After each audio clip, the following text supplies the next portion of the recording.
Good morning, traders, and welcome to the Bookmap live trading webinar. And hold on a minute here. Let me get the slide up. Here we go. Okay, and hold on a minute here. Let me get the slide up. Okay, so yeah, we do this webinar. Well, we have a webinar at 10 a.m. every day of the week, weekday. Monday, Tuesday, and Friday, I'm your host here, Bruce, and I go through the live analysis in the marketplace. We will basically, it's all based on our educational course, and we will cover that course content in the live market. That's our goal. So you can learn from the course and then apply it directly. It's really putting it to the test, so to say. And then we have live trading.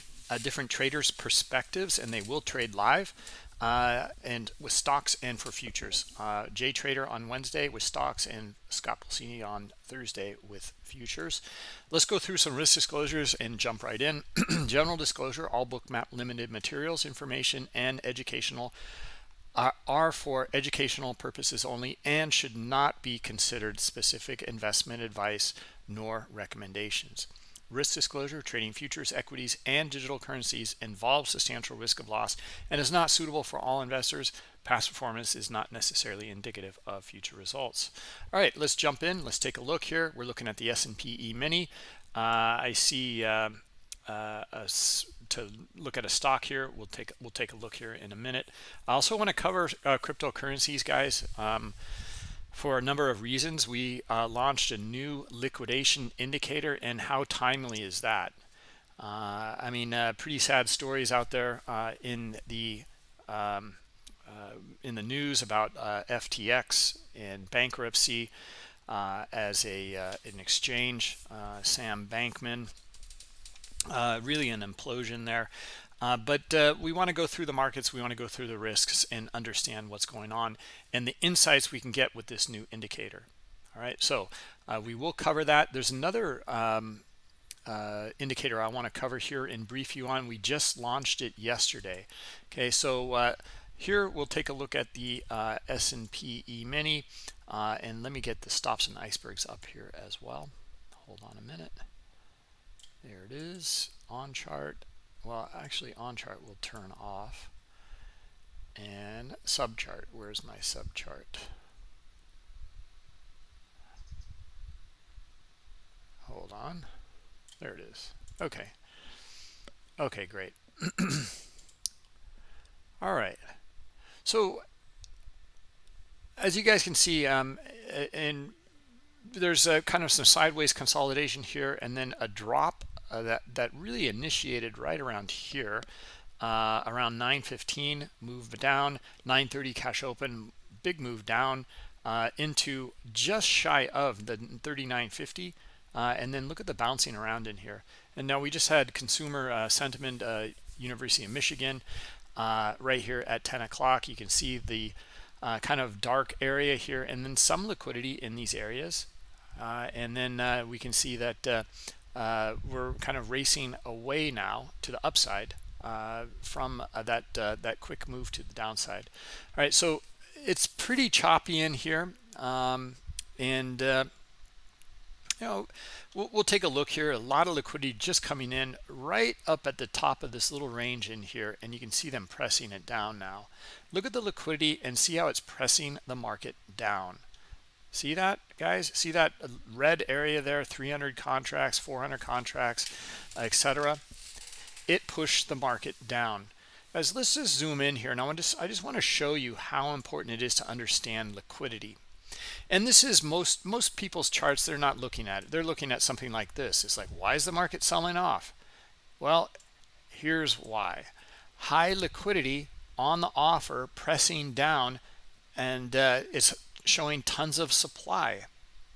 It totally disrupted this move to the upside. It's as simple as that. If you don't have insight to liquidity, you're not going to understand this move here. It's as simple as that, right? Now, there were not enough buyers in here, and it's also giving a sentiment in here that this high liquidity in these little pockets right in here, okay, that we just saw has dramatically influenced the market to go lower. Okay, we were going higher, right? And then now we're going lower, and it's due to mainly this liquidity and the reaction to it. Is the participants' reaction to high supply in here. It's as simple as that. Now the reaction was sellers, and then sellers again in here. Look at buyers actually came back up and tested, so they actually wanted some of that liquidity and they tested into them, and these guys got what they wanted here. They sold to these buyers right here, okay, at 72.50. Let's mark that area up. We'll likely see something happening around there later in the session. We'll see. All right, but we know that there was a transaction there. Okay, so here we come rocketing back up. The sellers had their way with it. Let's come right back to 72.50. I imagine we're going to get a bit of a bounce to the downside after testing there as well. All right, so we're starting to understand the price action and the liquidity and the aggressors, which are the market buy and sell orders, which are these green and red dots. Liquidity is everything. Friday, Saturday. Okay. Yeah, I love it. I mean, it is such an important part,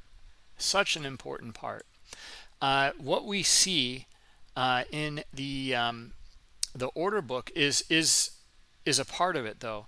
Is they're the ones that are without the liquidity, there is no market. It's as simple as that. We need participants in an auction. Okay, that's required. Someone needs, if you want to be a market buyer or seller here, okay, you hit the market buy button or sell button, who are you dealing with? Who's taking the other side of your trade? Somebody has to. Okay, and that is where the liquidity comes in. And we want to understand that liquidity. Okay, so look at the liquidity now. Now the heat map is showing you areas of stronger liquidity. There's liquidity on all price levels in here, especially with this product. It's a very liquid product. Okay, so here's liquidity at 68. They just tested into it. There's still more buyers. Let's see if we can come up to our 70 level here. And then let's see if we can come up to our, now at this point, maybe we can come up to our 72.5 level. Okay, now there's also liquidity up here at 75. Okay, maybe we can blaze through this. I'm looking for just to test up to this 72.5 for right now, and there it is. Okay, now let's see if there's still more buyers, though. There might be, and they can test to 75 here. Looks pretty good. Let's see if we get them. Nope, not yet.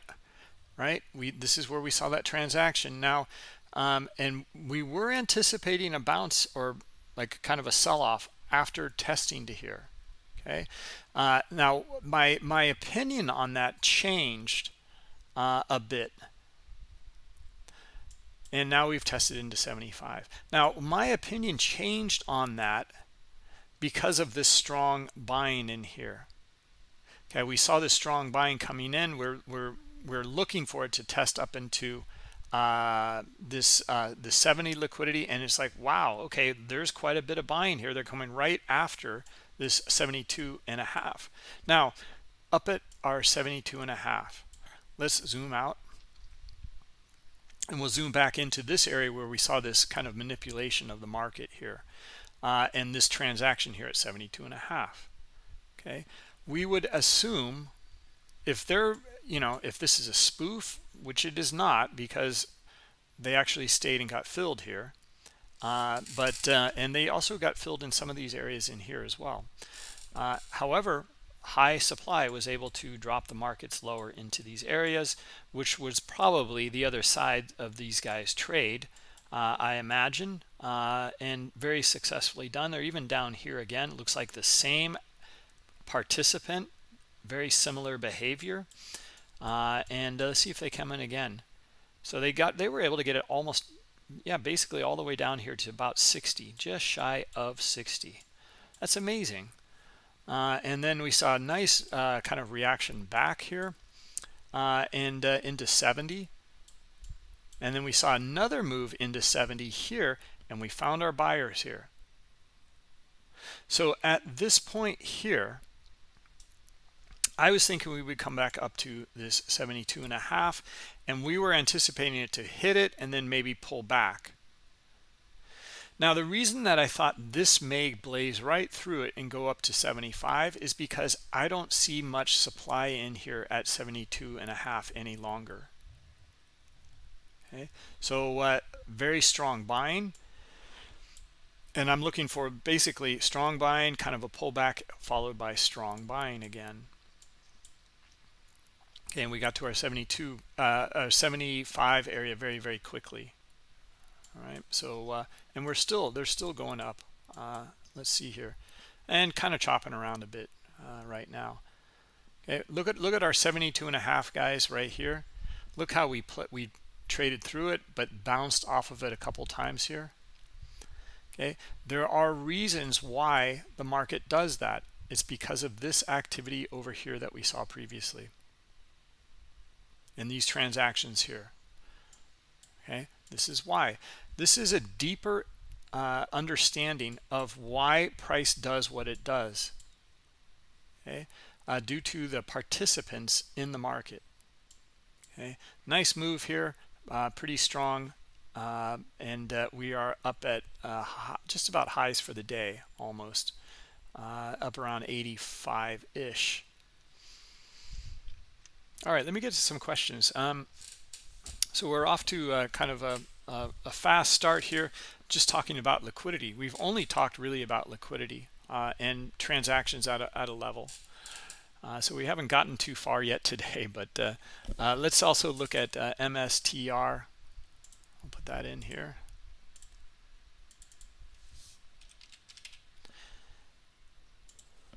Okay.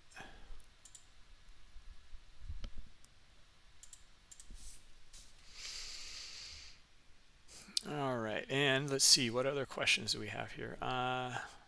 Jonah,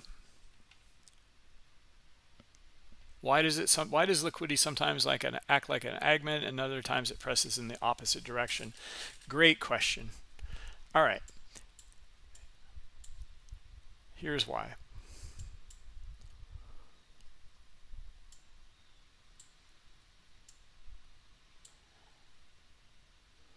It was right in here. Okay. All right.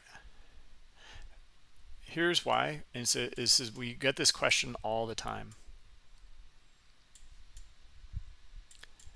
In fact, I'm going to right click in here. I'm going to skew the heat map. You can filter the heat map in here for very, very high liquidity. All right. Now, it's an auction. The markets are an auction. It's buyers and sellers, and there's basically two different players in here. Well, buyers and sellers, but there's two different players in another regard. Those that are providing liquidity that want to deal at specific price levels, and those that just want in the market immediately. Okay, so the ones that want into the market immediately are the market buy and market sell orders. These are the ones that move price. If all of a sudden they come in, it's like, let's say you go into the candy store and you say like, wow, I love this candy. I'm going to buy it all. I'm going to take it all. Okay, that's like a market buy order. You're just going to take all of that liquidity, all of the inventory, right? You just took it all. Now, the other side of the trade in this regard is the store. Okay, they're providing the supply, and they're the ones that have the inventory. And this is a really simplistic, and just stick with it, or keep with me here for now. But they are the ones providing the liquidity. All right, they are like the limit sell orders and limit buy orders. Okay, these are limit sell orders and above the market here, and the limit buys are down below. Okay, so now the suppose that there was a, I love that candy and I'm buying it up left and right. But let's suppose there is just like boxes of it, several boxes of it. Well, I don't want all of that. I just want, um, enough for, I don't know, a handful or something, right? Fill up my bag or something. And that's all I want. Okay, so that would be kind of similar to maybe this transaction here. Okay, I want it, I charge up to it, and I make the transaction here. Okay, and now there's nothing left basically. Okay, however, in this market here, there is something left. There's high liquidity up here and up here. If there are enough people like me in this marketplace, that's where I need to go. Okay, so high liquidity that's been in the order book for a long time is like a magnet. Okay, the buyers know they can transact with these sellers in these areas. They are already advertising in these zones here that this is where they want to deal. It is already accepted and understood in the marketplace. And now this is a disruption. All of a sudden, someone comes in with 864. Let's just take a look at that. Up here, we have 127, and this is known, and it was high liquidity in here, up at 39.80, 127 contracts. What happened? Here, we have very, very high liquidity, very aggressive in the sense that is extremely close to current price. It's not way up here like this 39.80. And look at the difference here. 136 contracts versus 865. So all of a sudden there is a glut of supply. And how did the market react to that? Well, it sold off. Okay, there were not enough buyers, and basically it's kind of shocking to the market that all of a sudden there is massive supply in here. Well, something's going on. Why do and this guy actually pulled and added up here, as you guys can see. So this is like a spoof here because he's not transacting, right? He put in this high liquidity here with massive supply, saying like, I'll sell to you here, but he doesn't mean it. He's like, wow, I have so much and I'm willing to sell to you, like, but then it kind of spooked the market here a little bit. We didn't find buyers. Okay, so and in fact we're getting an answer here that this, not only do we not really find buyers, this guy really doesn't want to sell. We know that because he pulled that liquidity and added it up here. Okay, look at this. If we hover over here, we know that this was 876, 75, 74 contracts. Up here it's 891, 94, whatever, 88, 93. It's got to be the same player. He pulled from here and added here at the same moment.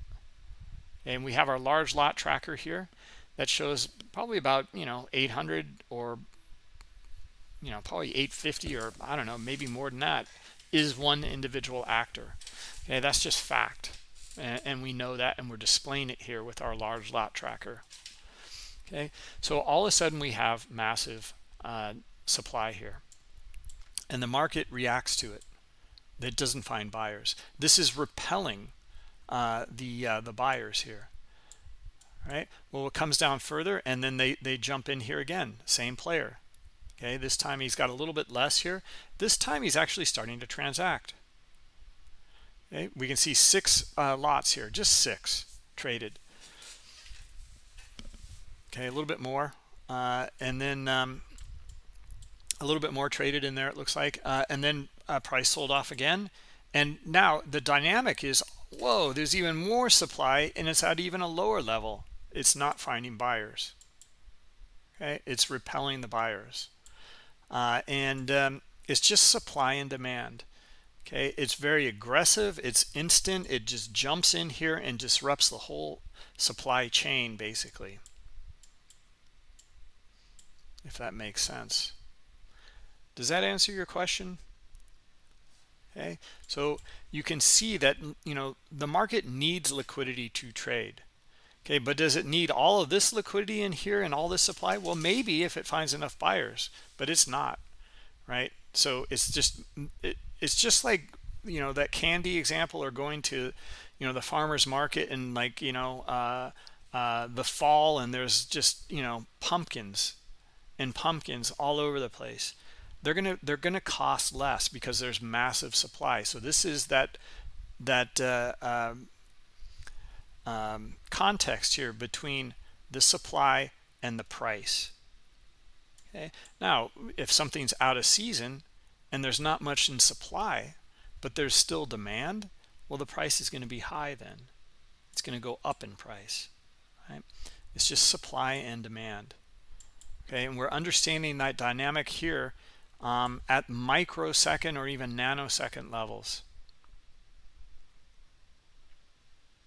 Okay, Jonah, I think I got the question answered here.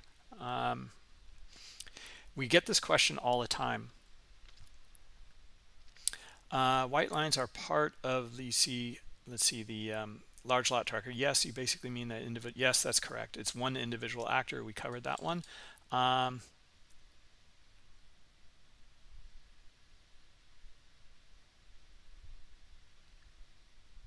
Yeah, we'll take a look at Tesla as well. I thought I had it up, and we'll also take a look at NSTR in just a minute here. Yeah, we're kind of all over the place, off to a rocky start here, to be honest. There's a lot of things I want to show you guys today as well.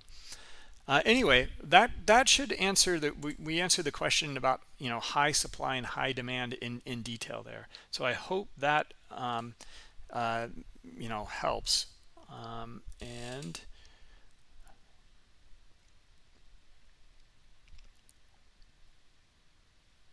no, it's not the number of orders, Mr. Pocket, but that makes sense. I can understand why you would think that, because in that large lot tracker, because of the MBO data, but it's not. It's actually one individual actor that's holding that much liquidity. And it has nothing to do with position in queue, but that's something else we may do. It's funny, the MBO data came out, and the CME was talking about position in queue as being the big feature, and we didn't do anything about it. We came up with stops and icebergs instead, which is a much deeper level of transparency than the position in queue, in my opinion. I mean, this is just amazing information down here with stops and icebergs. Okay, you can only get that with MBO data from the CME, guys, and you will have to have rhythmic data as well for that to work in Bookmap. All right, excellent. So it looks like we're caught up there in questions.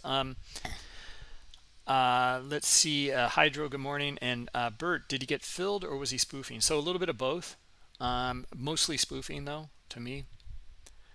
I mean, this is the way that I answer that question, is if he is, if he really wants to get filled, he's going to get filled. That's when you see some of those ignition algos. They look like ignition algos, similar to this kind of spoof in here, but they're chasing after the market and trying to skew that order book, but they stay in the book and they want to get filled. That means that they're basically screwed. They're in a losing position. They're trying to get filled as fast as they can by chasing after the market. Okay, other times it's a ignition algo trying to ignite stops below a specific level, okay, by skewing the order book like this. I mean, if you have massive supply and massive demand at your fingertips, you can manipulate the market, and that's what people do with spoofing. Okay, it can affect the market, and I think that's what we're seeing right in here, okay, with excellent effect. I mean, just unbelievable.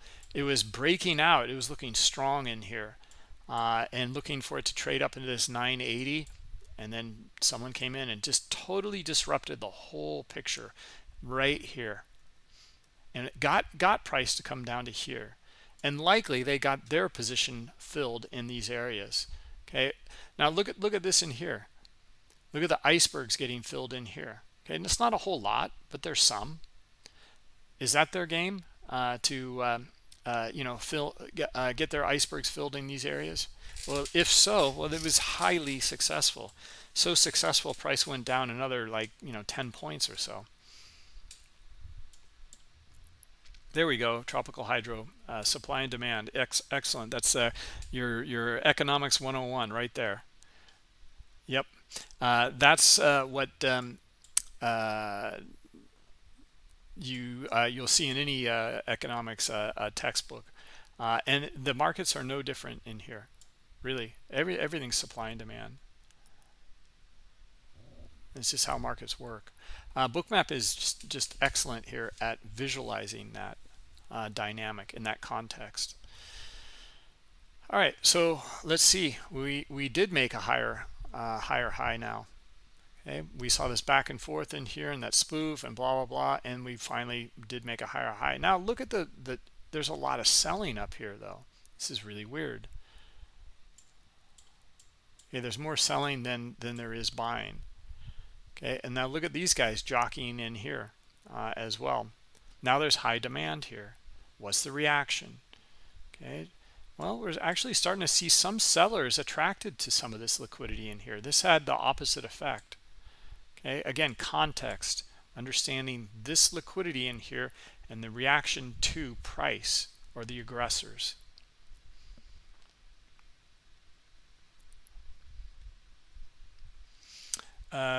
Johnny, you've seen that Walmart is mostly traded by algos.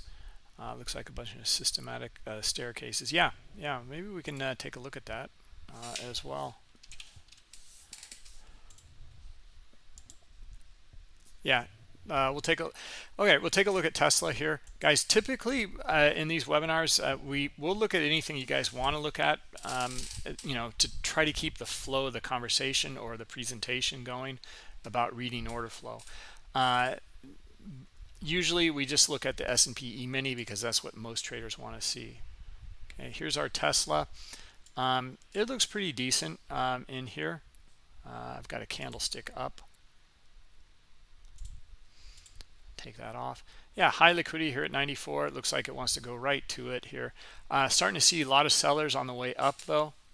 Okay, so that's not a good sign. So maybe we'll just see a test up into 94 and these 137,000 shares here, and then maybe a nice pullback to 90 or maybe even lower, 87 here, these previous transactions. Right, but been pretty strong move here. It's just not strong buying in here, so that's kind of odd. We saw that just in the S&P as well. I don't know. We've got Doug in here, I think. Doug, you got any insights on that? Doug P, Doug Plus. Guys, if you aren't familiar with Doug, he's really got some excellent content that he's going over here in our Discord channel. And Doug, we'll get you up on YouTube maybe next week. I need to show you some things to get that up and running, but this is some of the kind of things that he's looking at here, of like, well, okay, we're going higher, but on selling, what are the options doing, is there some sort of divergence between the options buying and selling versus the price movement here? So yeah, I was just kind of curious. Maybe you had some insight. This is like in Tesla here. This is a very weird move. It's trickling up and then like massive selling, trickling up, massive selling, etc. Let's take a look at our Walmart here. Yeah, there's a bunch of algos for sure. It's very, very spotty in here. I don't see anyone's trying to move price around at the moment. Yeah, they're just kind of all over the place.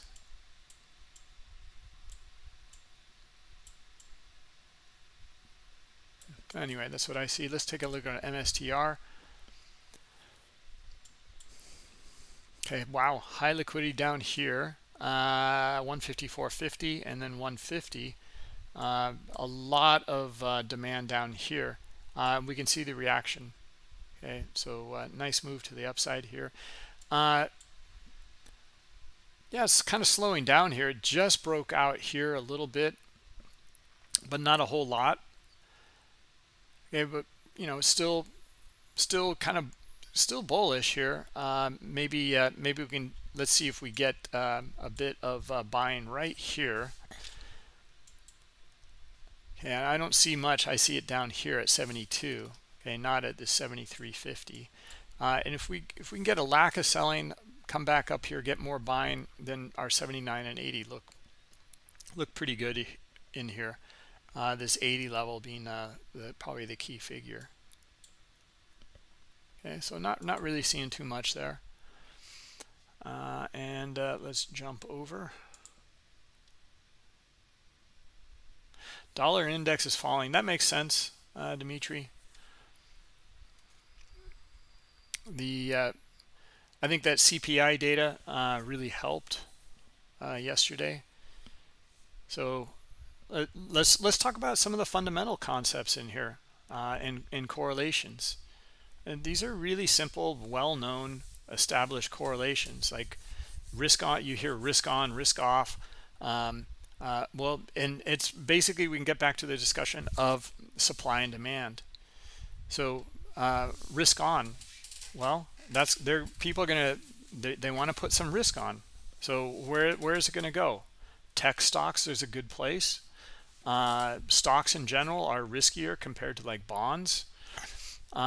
When risk is off, that's when you're going to see dollar strength. People selling stocks, putting it into dollars, putting it into less risky assets. They'll be buying bonds. So that's when you see these shifts and changes. So the dollar index there, Mr. Pocket, is an excellent, or I'm sorry, Dimitri, is an excellent correlation to take a look at. Okay, I don't have the dollar index up. However, we could look at the euro dollar futures, since I think 60% of the dollar index is the euro anyway. Okay, so yeah, and that might be the proxy. So the euro should be up a lot from yesterday. And if it's not, that's actually telling us something too, right? But we should have seen dollar weakness yesterday, that's for sure. Lee, you've been a global member for a few days, loving the software. Excellent. You're drawn to your screen and analyzing the data. Excellent. Yeah, well, we can go through that exercise, Lee, of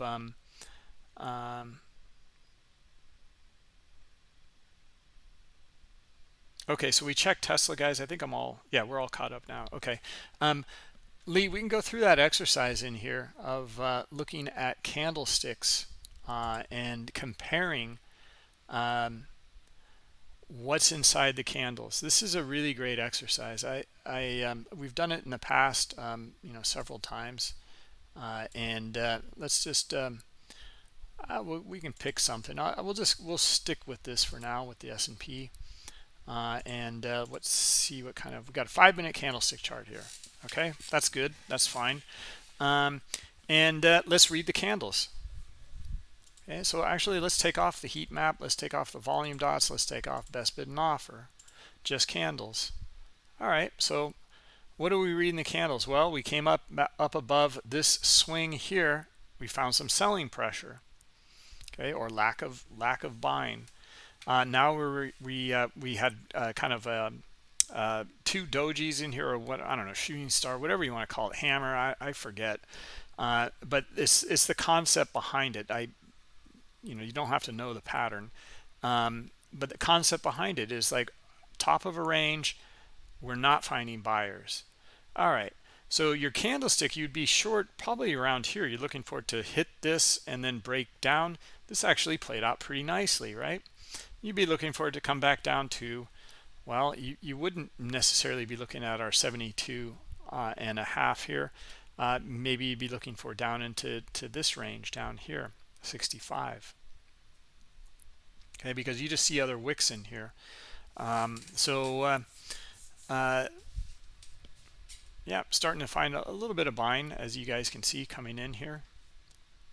Okay, maybe to retest back to where it dropped from up here, okay, at 80. These are some considerations in the candlestick. Right now, we don't know, though, looking at the candlestick, like, where's that volume trading? How much is trading? Yeah, we have it in the subchart here, but that's it. And it's not associated to exactly where in the price levels. We can't see it. What about the other side of that trade? Well, that's non-existent in here on a candlestick chart. You cannot see that context whatsoever. All right, so let's turn those things on. Let's actually look at pure price action by just turning on best bid and offer. And here we're already gaining insight. Here's a wick, right? But this is like a little double bottom right here.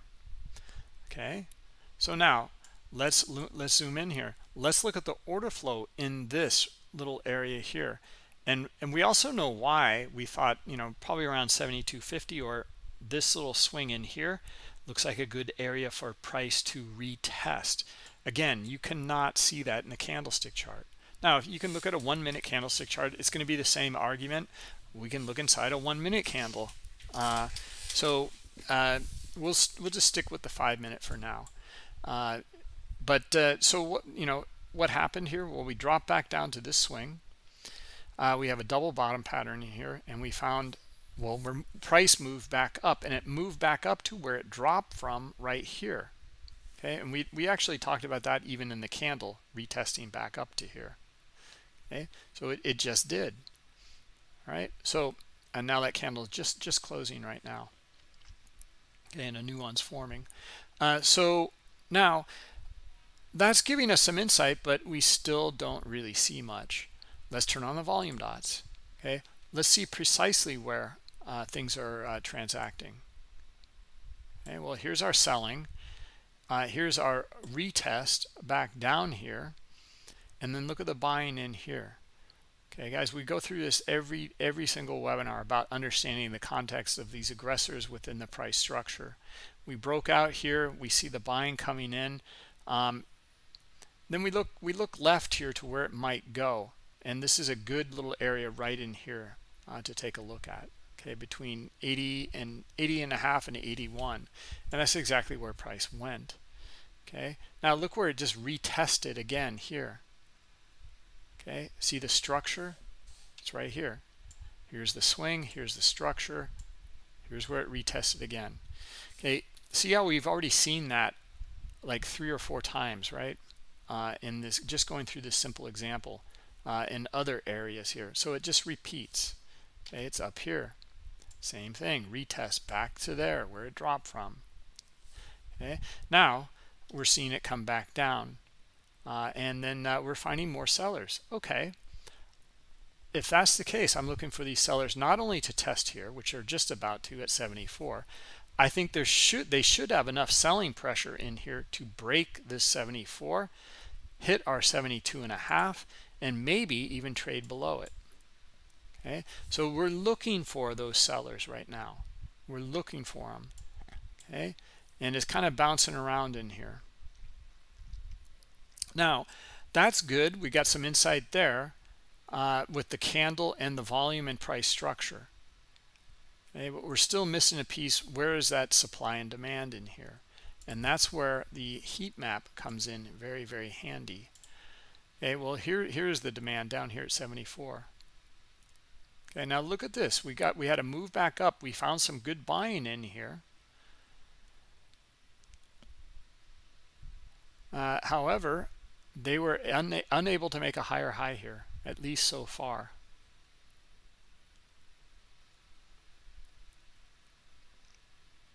All right, so if we get enough sellers right here around 77, I'm looking for the move to the bottom of the range, 74.25, and maybe through it down to our 72.5.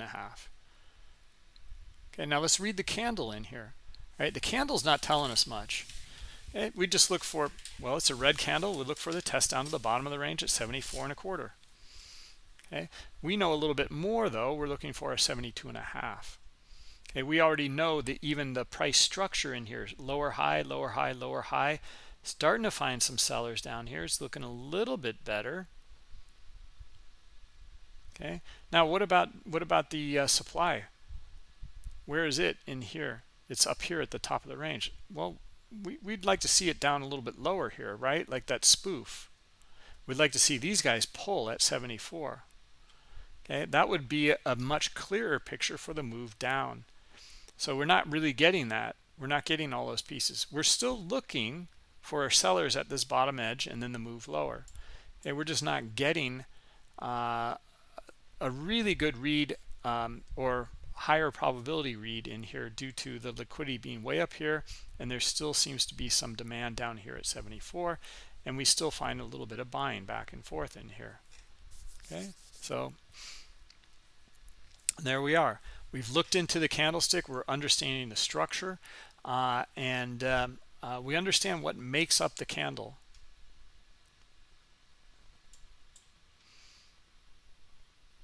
Okay, we understand the supply and the demand in the marketplace.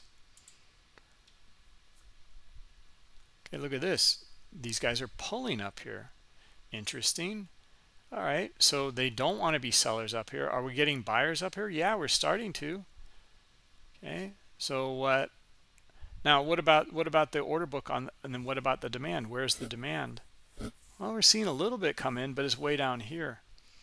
We want to see them kind of up a little bit higher here. That would give us a better insight for maybe a move back up into 85 here.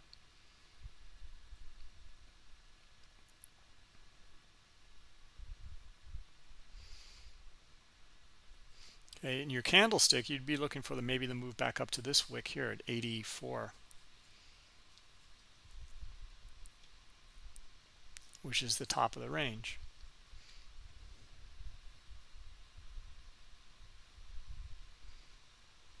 I'm not seeing much right now, guys. Not seeing much. A little bit more on the bid here at 78. That's good. A little bit more buying. Can we get more buying in here? Let's see it.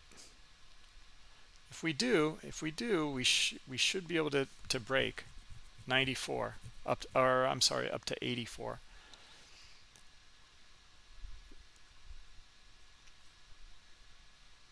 Yeah, here we go. Let's see it. Let's see it, buyers. We should get the shot up here to 84, maybe 85. Now, these guys got to stay in the book, though. They did. We just found some sellers, though. So anyway, still nothing real high probability in here. It's some back and forth right now. Right now, that's what it's telling you. So that's what the order flow is telling us, the participants in here. Okay, the candlestick chart probably is telling you here to buy it, right? If it breaks this here, or if it breaks this here at 84. Okay, and we found we may here. We don't know. Okay, but that's how you trade the candle. Okay, and then you'd be looking for the move back up to here.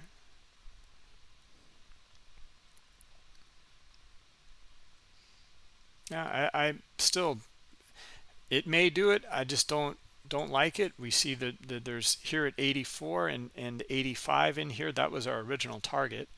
But yeah, liquidity here, and they seem to want it, the buyers. But look how dark it is here. Watch, sellers can come in and shoot this right back down to 80 so quickly.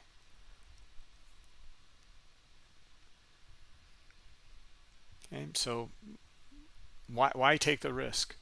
The order flow, we don't, the sellers can come in and move it like that. So why would you take the risk?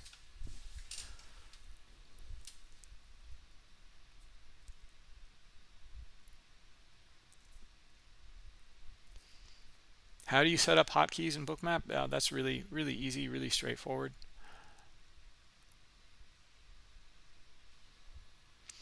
Yeah, I've got it set up on a lot of the drawing tools. So go up to settings and then go to keyboard shortcuts here. And then for the drawing tools, click on toolbar here. Click on drawing tools here. And then in here, you can see I put in one letter for my clear drawings or edit drawings. Just double click in here and you can add your shortcut here. Okay. And that's it.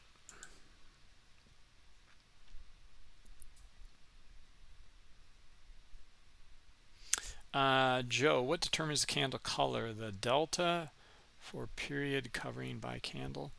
Now the candle color, if it's open, high, low, and close, if it closes back up above the open, it will be a green candle. You can see like it's green right now, and then it may turn red, but if it turns red, it has to go down below this area here where it opened. Okay, it was red down here, and then it reversed and came back up. All right, this candle it's kind of working its way back up. Okay, looking for our 88 and our 90 in here. Okay, more buyers. Okay, likely to trade up here. I just still don't like it in here. Just don't see anything like really strong. So filter out, something that has a little bit more risk to it.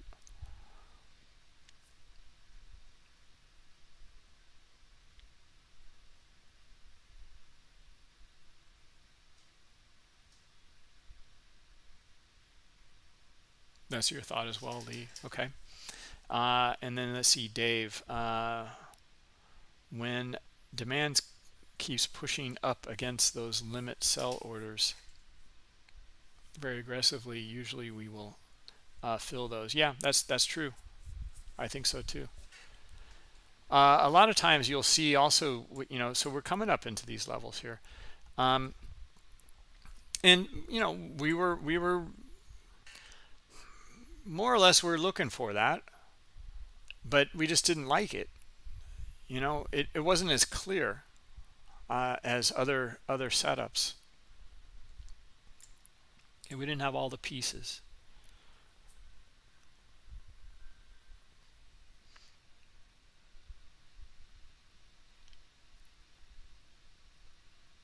Let me get to some other questions in here. So now watch this, Dave. See the liquidity up here at 90. Well, we found actually enough to trade into these guys here at 89 and a little bit above. Okay, so there might be enough buyers in here. If it's a larger player up here at 90, which is likely, watch how they'll get filled up here.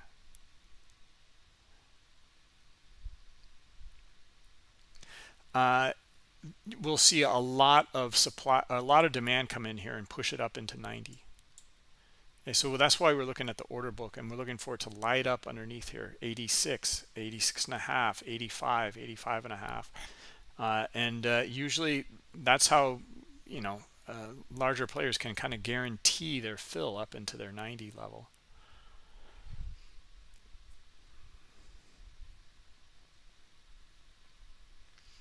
Scott Pulcini talks about this all the time. He used to do something similar. Set his target, and then create demand, maybe buying, also limit orders underneath, very aggressive, and then it kind of kicks everybody off and tells people, hey, let's go after this liquidity up here, which is where he's selling.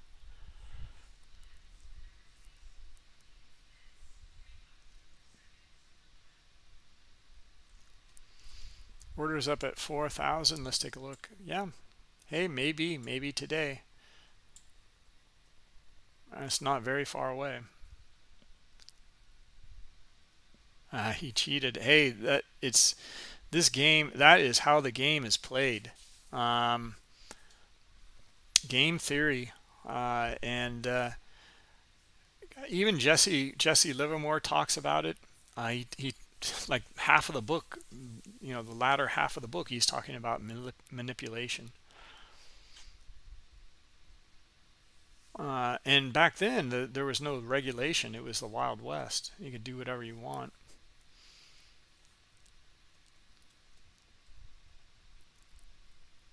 Short 4,000 and chill. All right, Mr. Pocket, I like it.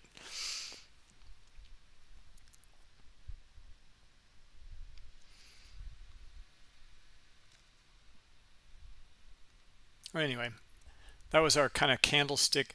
Now, even on this higher time frame, look at the candles up in here. Lots of wicks, right? So we know that there's some selling pressure. Well, let's verify it. Well, yeah, absolutely. Look at sellers here, more sellers here. Okay, some buying pressure back up into these wicks. Okay, now we're selling off. Likely, okay, just based on these candles, right down into 80 here. You know, kind of where it broke out from, right here. Again, looking at market structure.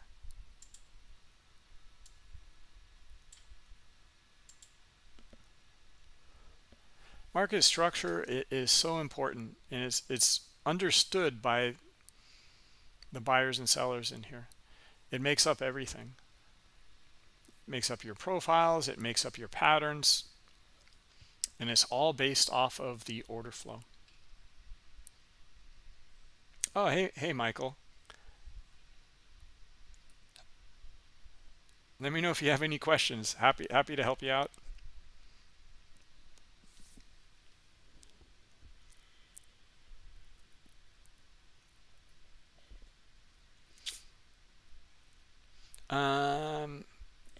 Anshul, how much effective breakout can we identify with CVP? We talked about that in length, actually. There's our move into 80, guys.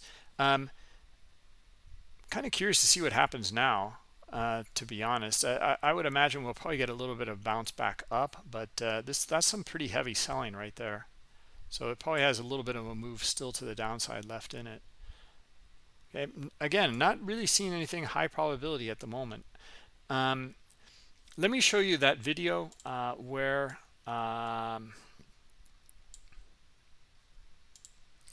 we talked about weak tops and weak bottoms. Okay, so it's under here in our live stream recordings, and here it is right here, this one. Okay, so and I can share it here with you. All right, and we can kind of go over it and, you know, and encapsulate it a little bit here. Hold on.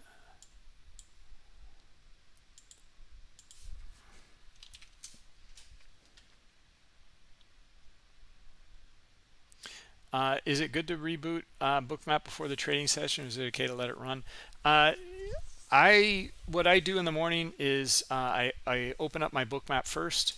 I start collecting data, and I leave it open for the day and then close it at the end of the day.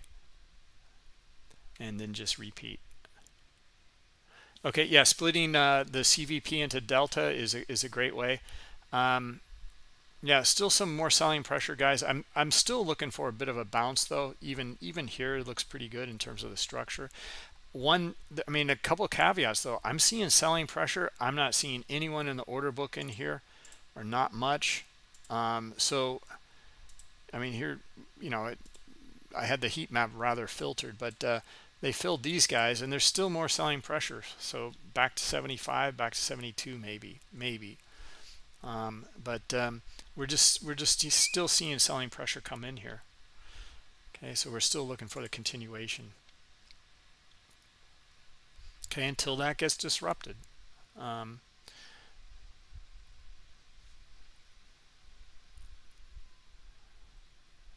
right. Oh yeah, CVP column. All right, let's add a new column in here, and then we'll configure it.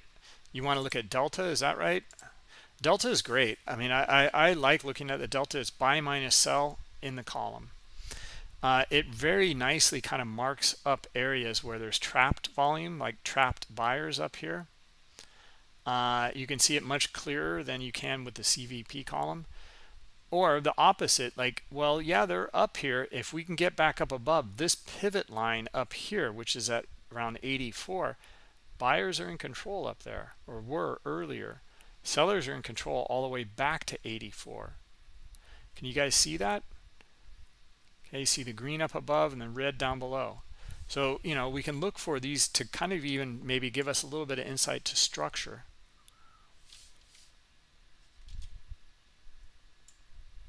Okay, around 84 there, so we'll just mark up a line.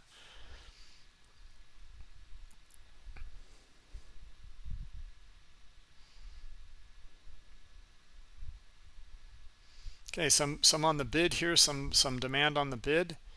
Looking for a bit of buying, maybe can come right back up to 81.5 and then maybe back to our 84 level. That was our pivot that we kind of identified there.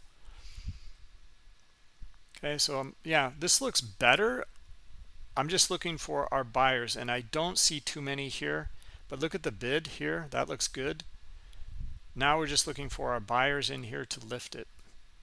And now this guy is stubborn here at 81.25. We need to see him start to pull some of that liquidity. Okay, and then it's like kind of free sailing here, or free ride here for those buyers to be able to mark price up. Okay, but the bid looks good, looks pretty strong in here, stronger than what we've seen recently. Okay, now we've got that part of the puzzle, but we don't have up here the buyers part. This is actually the most important part.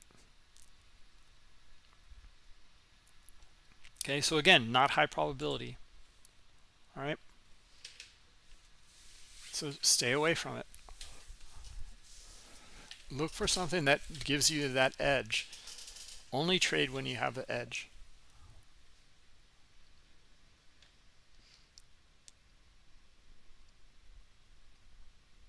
You like the large trade alert? Okay. Yeah, be careful with that one. You can get large trade alerts all day long and every second or whatever. So look what happened, guys. So all of a sudden we got buyers. Okay, we were looking for them earlier. The bid looked good. We stayed away from it, and here's what happened. Buyers came streaming in all of a sudden. Okay, and we're able to move price just like this. Looking for them to continue though. 84. Looking for our 84 level. Maybe let's take a look. Maybe up into 85 and 86. I like actually this 86-ish area up here. Okay, this is our pivot though, right here at 84. If we get our buyers up there, like this has got more buying in here to move it higher. Okay, more buyers that are on the same page. Okay, here's our 84. Okay, that's our first test that we're looking for. Okay, now let's see if we can get a little bit more in here and try to blast through our 84 up into these guys up here, right? That's what we're looking for. These buyers up here. Okay, we may get a very quick pullback here to 81.5 or even 81 here. Okay, because of our pivot. Be a little bit of a battle in here potentially.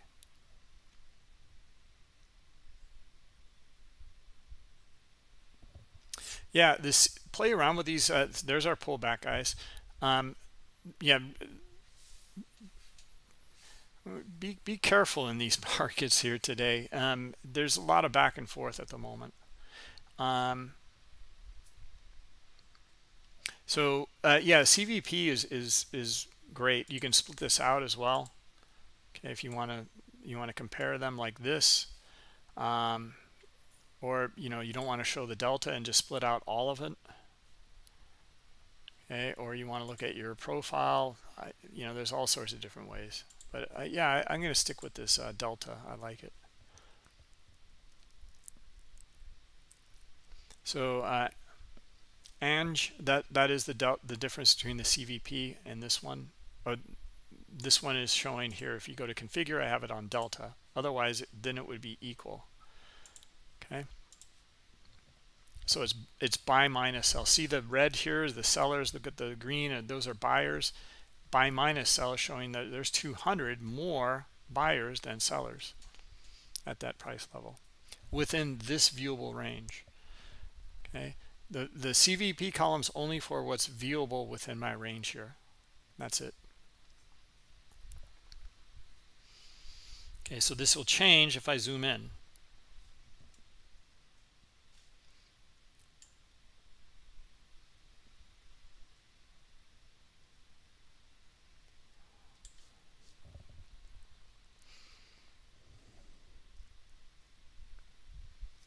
Delta means buy minus sell. Okay, I think I'm all caught up here. Doug, I'm sorry. So guys, I was reading all the questions there. Well, let's see if we can get our breakout here. We're back up here again, and there's quite a bit of 85.5 liquidity there, 300 contracts. But we're back up here and we're kind of hanging out up here. I think there might be enough buyers to trade into that 300 there. And we might be able to get our breakout up into our 86 and maybe even 90 level here. Yeah, there it is. See, now, see how we got the little bit of a push there? This is what I was talking about earlier, that, you know, you'll see the traders on the other side in here, like in here, push it up into this area. They wanted to get filled. You know, so you'll see that kind of last, this happens a lot at, this kind of order flow event happens a lot at extremes. That you'll see the bid light up a little bit to get it to push and finally fill liquidity up here. Then you'll watch these guys pull their liquidity. You see the sellers come in, they'll drive it right back down to 81 and 80 here. Okay, so this might be the end of our little move that we were just looking for, up into that 86 level. This is a very small example of it. Usually this is on a much bigger time frame. This would be hours in here potentially, at least tens of minutes here. All right, Doug. Yeah, let's go over this. Good stuff, Doug. Thank you. You're looking at the guys. We have Doug in the afternoon, and you guys are well aware we have quite a lineup card here. Right after this webinar, in another half hour or 25 minutes, we have Tom B. He will go through volume profile and the way that he looks at the order flow and trades.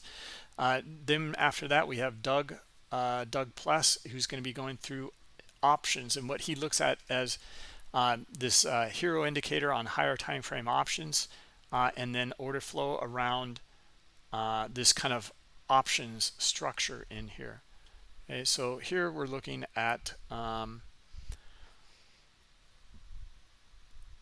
guess this is the S&P E-mini, Doug, is that correct?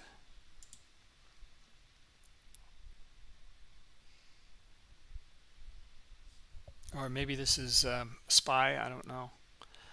Anyway, we're seeing a little bit of divergence in here just now. Okay, a little bit more selling options compared to the price. Oh, this is Tesla. Okay, I cannot see. Oh, here it is up here, Tesla. Got it. I see. Okay. Well, Tesla went very nicely to the upside here, and with a little bit of divergence now, huh? So based off of that and Doug's kickoff strategy, you know, we'd be looking to see if maybe price can now kind of come down and match some of that option selling. Okay, so that was some minutes ago. Let's see if it played out. A little bit. You know, we see Tesla selling off a bit. Okay. Now we actually got a pullback here to where it kind of broke from. So looking again for more sellers in here. Okay, and to move back down to below 190. Looking for it to this one. Well, let's just call it 189. Okay, we're at 191 right now. Okay, a little bit above. All right, so there you go. There, you know, there's another perspective in here looking at the order flow around a higher time frame structure in the options. Okay, so let's look at some technical analysis around that idea. It is holding, looking for sellers, then looking for the move down into maybe even 88, maybe it even comes down to 85. Okay, we know that there's a lot of selling up here, even though it went higher. All right, so putting together a lot of pieces in here. Look at CVD. This is a classic. I mean, it's a weird move here. And look at this CVD go down to the downside as price is going up. Interesting stuff.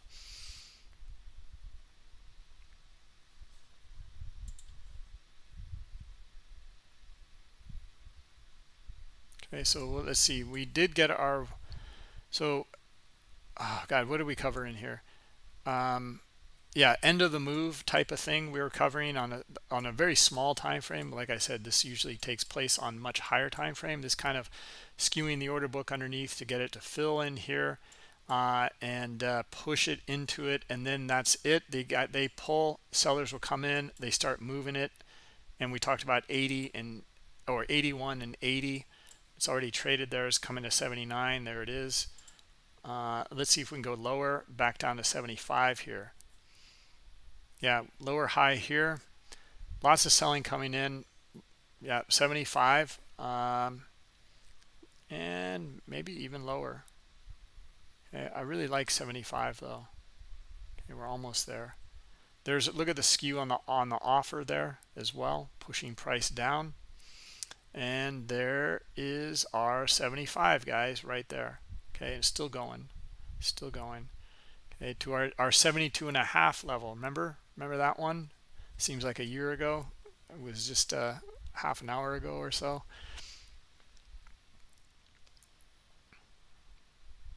$45 minutes ago.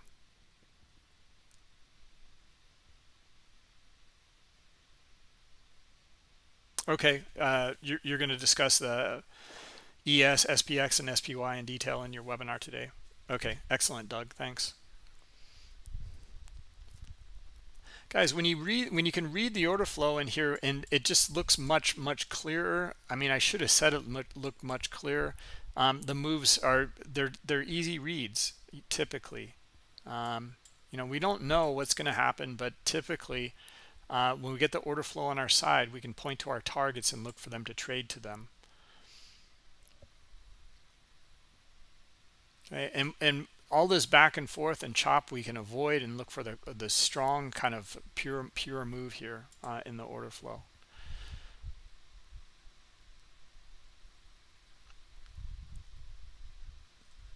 All right.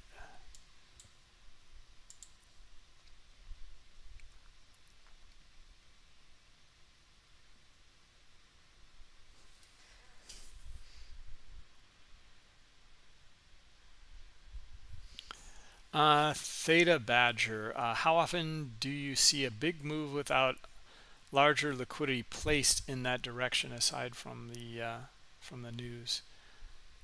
So I'm not sure I understand the question. So like up here at 4,000,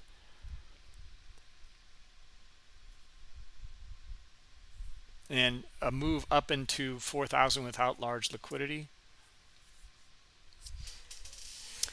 in a trend, even a strong trend. Typically what you see, let me maybe I can show the stock. It'll show it better. Typically what you see is that the trend, there's always high liquidity levels here. It'll trade up to it, pull back, trade up to the next one, pull back, trade up to the next one, pull back. That's typically what we see. It really depends on the context, but that's more or less it. Guys, this turned out, I mean, I'm telling you, Doug is on to something really good. You might want to go to his webinar. I mean, I love it. And it makes such clarity to me and sense. And these are some pretty, straightforward moves here. Order flow, some technical analysis around the order flow here. I mean, which is just this trend line here. And then looking for the sellers, pull back, more sellers going lower, with the bigger picture structure being not the market structure here in Tesla, but the market structure being in options. Okay, and based off of it, we're still looking for it to go lower, 88. Okay, 188. All right.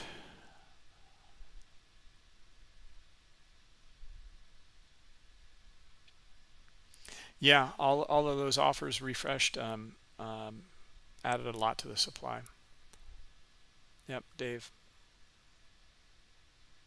Okay, so Theta Badger, I think I answered your question. Then on the trending relationship between now that again is part of the educational course. So let me show you where that is, and this is why I keep bringing it up, our educational course, because this webinar, this live event here that we have is all based off the educational course. It's right here down under bonus materials. Click on view full playlist. There's 4 of them in here. Okay, one of them about order flow and a trend is covered in here on part 2. Okay, so I highly recommend watching parts 1 and 2, and then that'll probably, allow you to, or kind of entice you to watch 3 and 4. But parts 1 and 2 are more important. It sets up the whole foundation.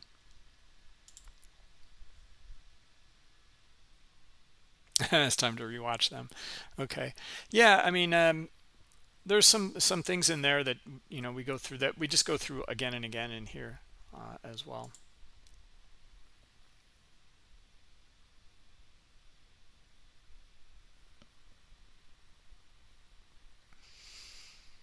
All right, let's see, guys. There's a few other things. Let's take a look around the horn here. Interesting. Walmart traded until the 140. Well, 139.80 is the next level here, but 140 is that's a lot of liquidity there. MSTR is traded down to where it broke out from here, almost 164. So at 166.80 right now. Not really seeing much except for liquidity down here at 160 and then 155. Also 180 here. Yeah, I was previously looking for it to go up. I think after when we were looking at it, was for it to kind of bounce off here and trade up to 180, and it didn't. It failed and is going lower. So next level is probably 164. And then, yeah, we just went over Tesla. We'll come back and take a look at Tesla again, see if it comes down to the 188 level here. All right, I want to cover a few more things, guys. And I think you're really gonna like these. First off, the crypto markets have been just insane lately. And we just released a new indicator.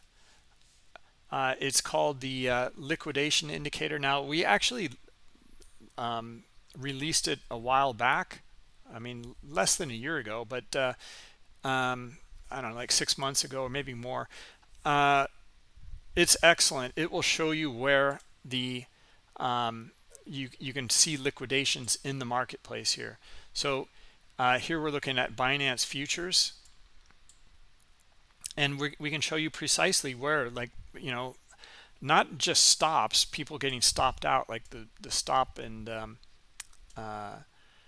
iceberg detector, where people are actually getting liquidated by the exchange. The exchange is saying you are getting a margin call, we are closing your position, and you're seeing it here.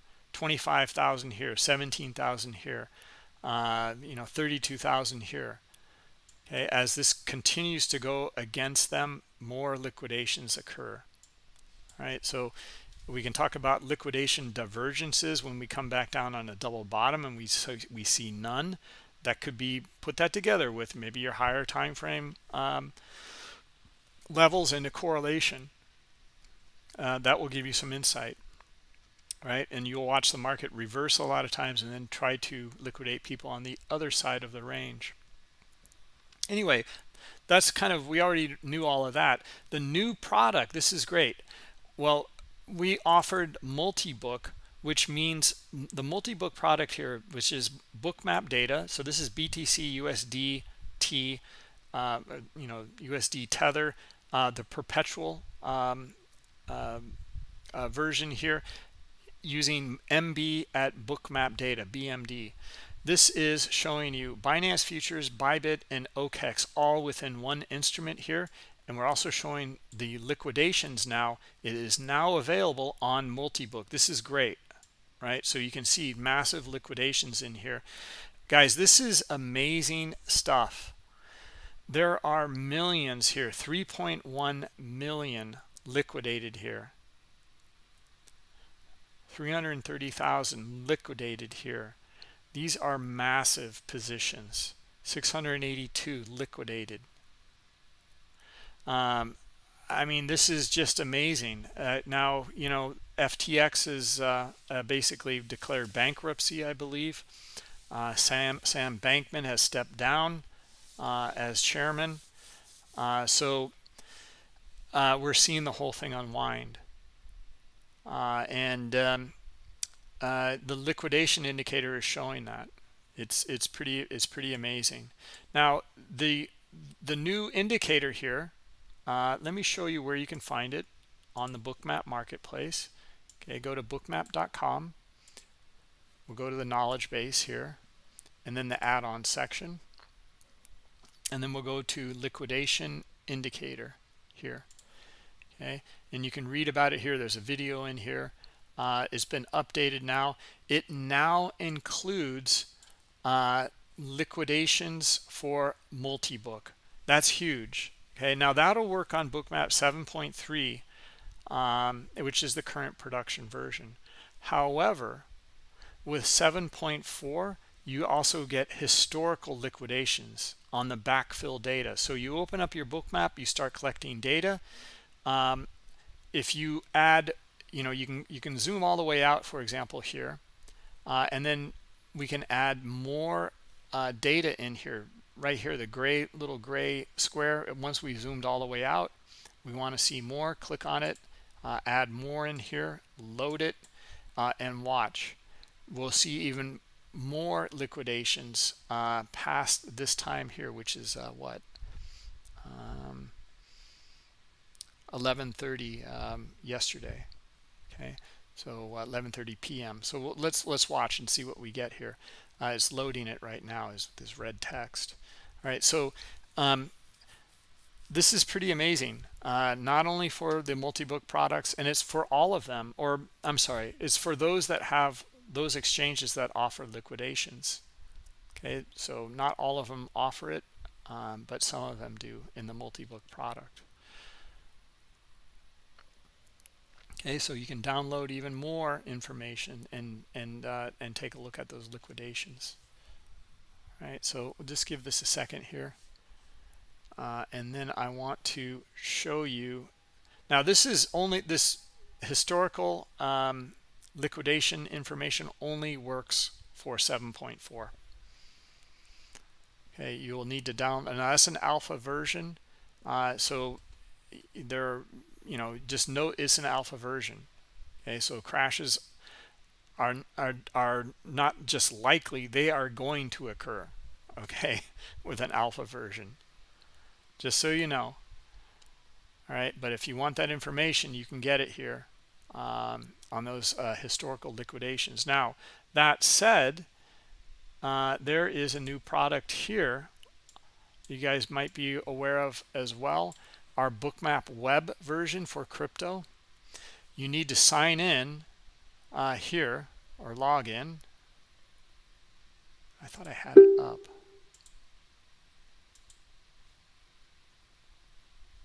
Huh. Hold on.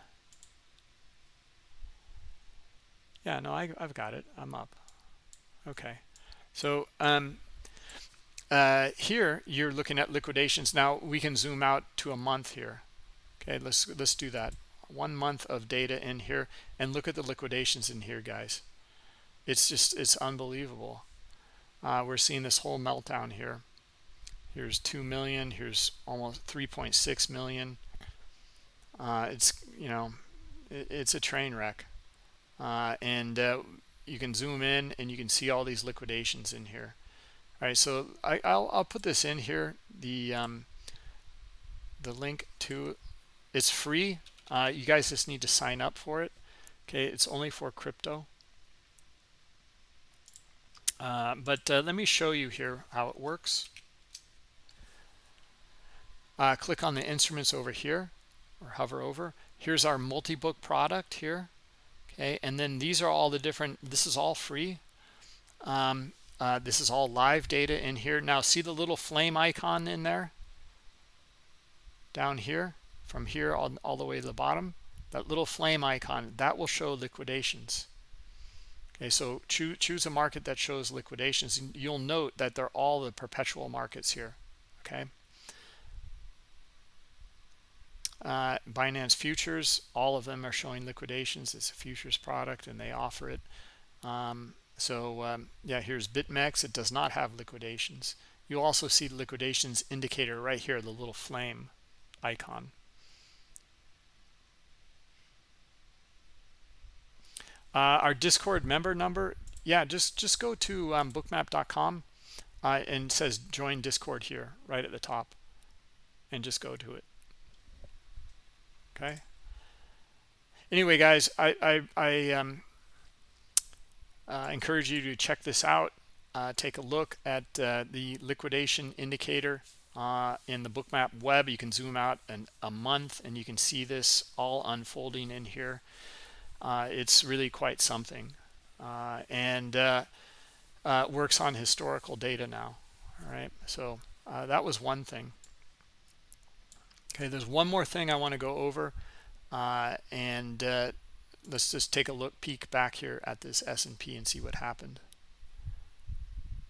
Okay, we left off with this move down to 75, and it kept going. Okay, it was a strong move. Oh, 70. We left off. It was we were looking for our 72.5 line, and you know, look, 72.5 was pretty, or 70 is looking pretty good here. Okay, now look at the dynamic here in the order book. Heavy selling, heavy on the offer here. A few buyers, but they don't even tangle with this selling in here. A little bit actually, right at here at 70 and 3/4. Heavy selling again, next leg down. Okay, now let's read the order flow in here, and then we'll get to the next thing I want to show you guys. Heavy selling, high liquidity on the offer, starting to find some buyers. Heavy selling, starting to find buyers. Okay, so we're getting kind of a back and forth pattern in here. Okay, what about buyers up here? Don't see them yet. If we don't see buyers up in here, I imagine we'll trade at least down to where these buyers bought previously here in the market structure and then the order flow structure. Okay, so let's see if they do. We're looking for the move to here. Okay, for those sellers to hit into. Okay, and then we're looking for buyers to support it here. All right, here's what's unfolding. It actually came back down a little bit further. It came back down to this level here. Now we're finding our buyers starting to come in. All right, well, let's do the same process here. Here's where they just broke out from here. Okay, now we're looking for them to try to support it again, and I don't see them. I don't see them at all. Okay, so let's see. They may show up here. If they do not, we're looking for the move lower into 6, and there it goes. I mean, you can't get there quick enough, right? So we did not see them. We saw our sellers, and if we're getting our sellers in here, we're looking for the continuation move. I mean, I wish I had more time to explain it, but those are the two scenarios we were looking for. Looking for buyers here, we didn't find them. We saw our sellers. We're looking for them to take it back down to this lower level of liquidity here, 62.5 and 61, 60, maybe down to 50. That's pretty heavy selling. Okay, so we're looking to see if we can still get it. Now, that's scenario number one, and that looks most likely here because there's heavy selling in here. Sellers are in control from this point onward. We do see these little pockets of buying. So the secondary scenario would be this fails and we get buyers back up here at 70. If we do, trading to 72.5 and then potentially breaking out up into our previous levels up here, 84, look pretty good. Okay, look more probable, at least just by talking about market structure here. Okay, so primary move is to the downside, and that's what we're looking for. More heavy selling driving the market lower. Right, but the secondary one is this fails, comes back up to our first little test would be right here, and this is where we need to find buyers up at 65. Okay, and we may get them. Okay, I don't see them. Still sticking with the downward direction here until we see something else. Stick with the order flow until we see something that tells us otherwise.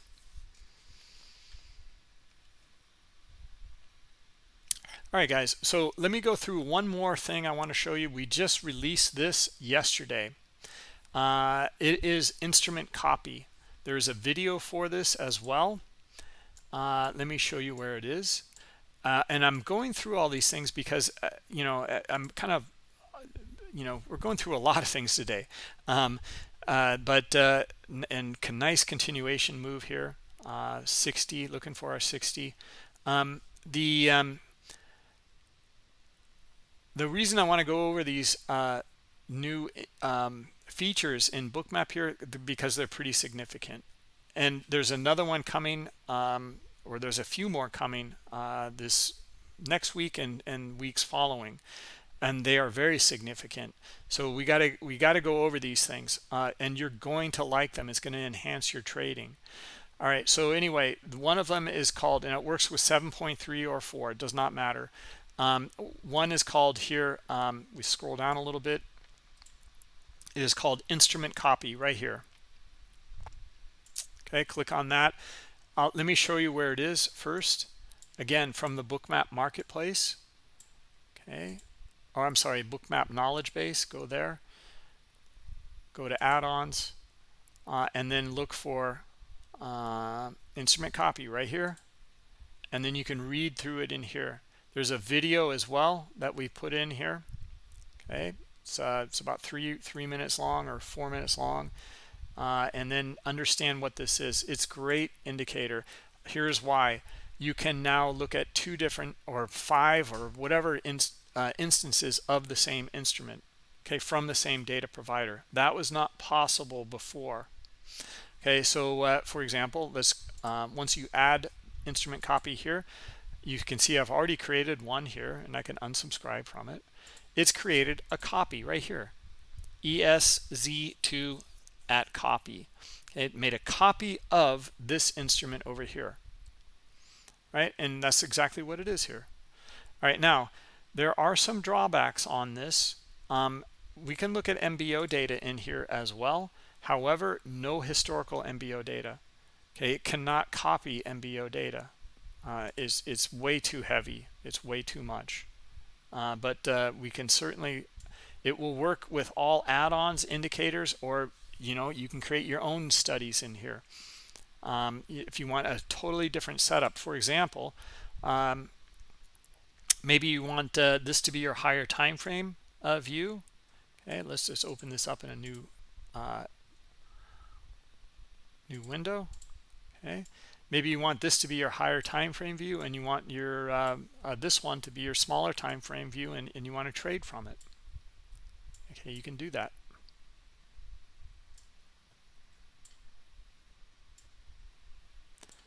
Okay, so and you can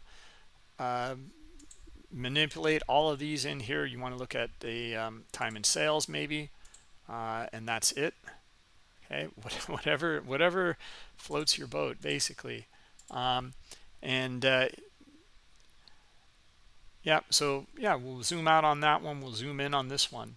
Okay, so on this one we're not getting too much insight on where it might go. Well, let's also take a look at the heat map and filter it, make it more extreme, and try to get more insight in here. All right, well, basically 40 looks pretty good, or 50 here looks pretty good on the higher time frame. Starting to find a little bit of buying coming in here as well, but let's take a look at our smaller time frame. And what do we see? Well, we see the drop here. I'm sorry, I'm looking at, okay, here we go.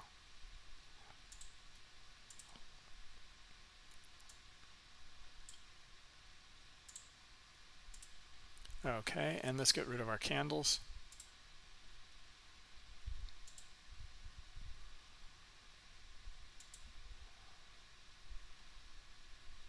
All right, there we go. Okay, well, a little bit of buying, actually quite a bit of buying. Okay, remember what we talked about? 65, we left off there. I still don't see them in here at 65, but we might get buyers in here to support it at 60 and then trade up to 65 here. Not seeing them yet. Let's zoom in a little bit more. Okay, our bigger time frame is still kind of this move to the downside, but our smaller time frame, well, let's just take a quick look. Maybe we'll get buyers back up here around 61-ish, and then we should charge right back up into 64, 65 if we can get the big buyers up here at 62. The bid looks pretty good in here. See how they're supporting it on the bid? Now we just need our buyers in here, and then we should get a nice little move up into 64. There they go. All right, so we're just looking for that though. You know, that would be it. Okay, so this is a pretty strong move to the downside. So the bigger trend is still to the downside here. And we're just noting that even on the higher time frame in here, we're noting what's going on in here. Okay, this is a great new tool. Anyway, let's close it here. It'll pop back into the line up here in our tabs up here. Okay, but I want to show you how to add others. Just hit create in here. You can give it a name. You can see where it's coming from. I'm from the ES right here, and I can create a new one in here, and it just popped out into a new tab over here. Right, I'm going to close it. It's just a copy where I just came from. Right, I'm going to close it though. I want to show another way that you can open this up here. Just click on the tab up here. Okay, and then we'll choose. Now it only works. It's a copy of something you already have open. That's how it works. So you need to have the instrument open already. Let's look at Rhythmic here, and I'll just choose this, for right now, and it'll be NYMEX, but for crude. I click on it and it says, it already exists up here. Do you want to make a copy of it instead? Okay, so you can choose from the drop down anything that is already listed up here that you have open. So you don't have to go through that interface with the instrument copy. You can just click the plus tab and open it right up here, which is fantastic. I really like the interface on this. And let's just choose another ES. Okay, and we'll call this one like CVD, ES with CVD. All right, there we go. Here it is over here, ES CVD, and then it's opening cumulative volume delta in the subchart. Right. All right, guys, that's basically it. Now, once you get in that habit here of using this instrument copy, this is just kind of setting the foundation for another indicator coming out soon. Okay, so I wanted to cover that with you. Oh, wait a minute here. What did I do? This is crude oil. All right, hold on. I messed that one up. Let's try that again.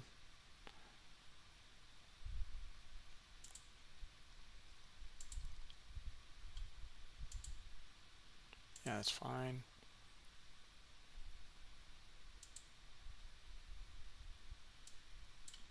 Okay, there we go. Yeah, there's our copy. There, it did it right now. Okay.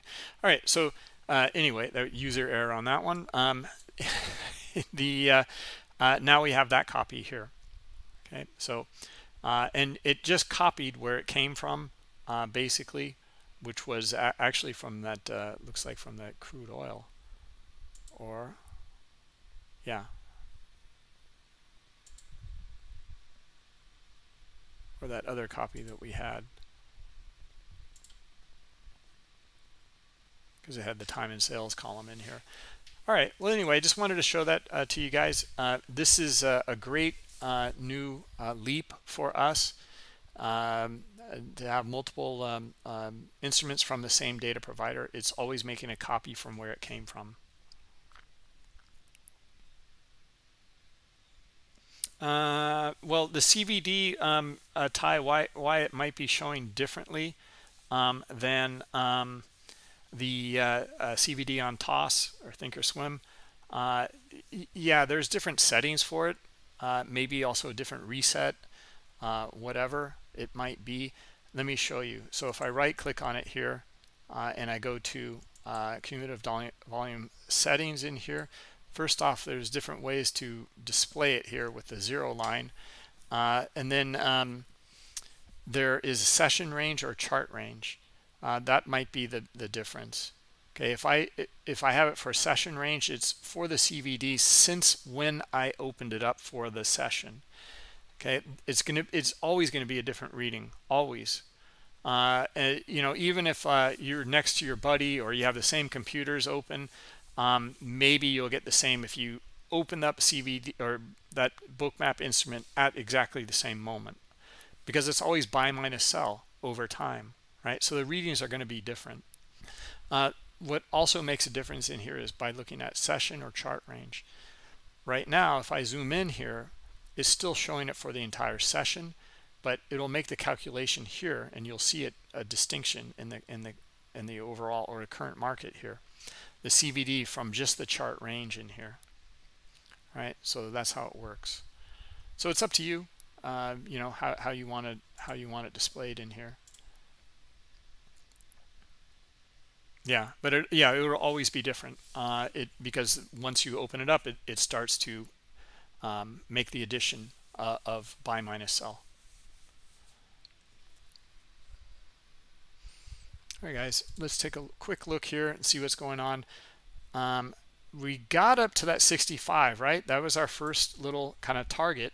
We did not look at this. Did we get the buyers back up above? No. Do we get sellers coming right back down? Yes. All right, so let's see now. This is going to be kind of a critical little area. This is going to be very touchy right here at 60. This is turning into a very, very touchy area here. If we can get more sellers down here at 60, we're going to come down to 50. Or, you know, it looks like it'll likely come back down into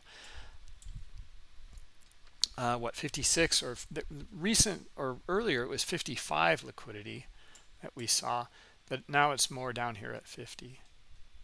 Okay, so anyway, it's still holding here at 60. See that? Okay, and we might get enough of buyers up here and then still come back up to 72.5. We might, or here, first one would be 70. All right, so just going through the different scenarios here. All right, one more quick swing over to Tesla. Let's see what happened here. Yep, 88. Didn't we? I think we talked about 88, right? We were talking about it up here around this 91-ish area. Maybe here, maybe it was here. And then Doug gave us some insight, so we're looking for that move back down into 89 and then potentially 88. So I really encourage you guys, go to our Discord, go to Doug's, just go check it out. Doug Pless's, it's called Options with Doug Room. It's pretty amazing stuff. Okay, I'm just going to leave it at that. Also, pretty amazing stuff. We have a few different, we've just added 2 new streamers, but before that we had Tom B. He's actually, I'm kind of eating into his time right now. He is now streaming at this moment. You can go over there. It's also on, that one is on YouTube as well. He's going over volume profile in detail. Okay, order flow and volume profile. So yeah, go to Tom's room if you want to continue on with the education. You will also see it on our YouTube channel here. He is streaming now live at this moment, and then Doug Plus will be right after that around 2:30. I'm sorry, 1:30 East Coast time, 1:30 to 2:30, and then after that we have the Algo Boys that will be streaming live from 2:30 to 4. So we got a back-to-back-to-back live nice schedule for you guys. Go check it out. Okay. Yeah, if you guys, if you like this video, if you like this kind of education, please hit the like button there, subscribe to the channel. We're going to have more and more as we've just added a bunch more. We've talked about adding a bunch more to our YouTube channel, and we want to do some more as well. All right, so for example with Doug, maybe the Algo Boys, I don't think we'll have them be streaming on YouTube though, so you'll have to go to our Discord channel for that. All right, so anyway guys, I think I've answered your questions. We just have some really good content for you guys. It's really amazing stuff. All right, so it's a pleasure to offer these services for you guys, and it's all free. Yeah, let's see here. Yoakum, okay, yeah, thank you. And let's see, I think we've got it all covered. So yeah, have a good weekend, everybody. Enjoy. Let's meet on Monday. And like I said, Tom B right now, Doug after that, Algo Boys after that, and then hit the like and subscribe button in here so that you guys get updates on all this information that's coming out. Okay, thanks for coming, everybody. Have a great weekend. We will catch up to you on Monday.